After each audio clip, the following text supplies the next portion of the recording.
Hello and welcome to this video. I will show with you step by step how to log in Postbank online. So if you want to log in online, follow me in this video.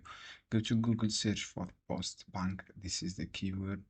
As you can see here, click the first website here. This is for bank. You will see this page. Click my login. You will redirect it to a login page. As you can see here on this login page, all you have to do on this section, write your Postbank ID. So write your ID here and then click on next. After that, write your password and then click next. If forget login details, click forget your login.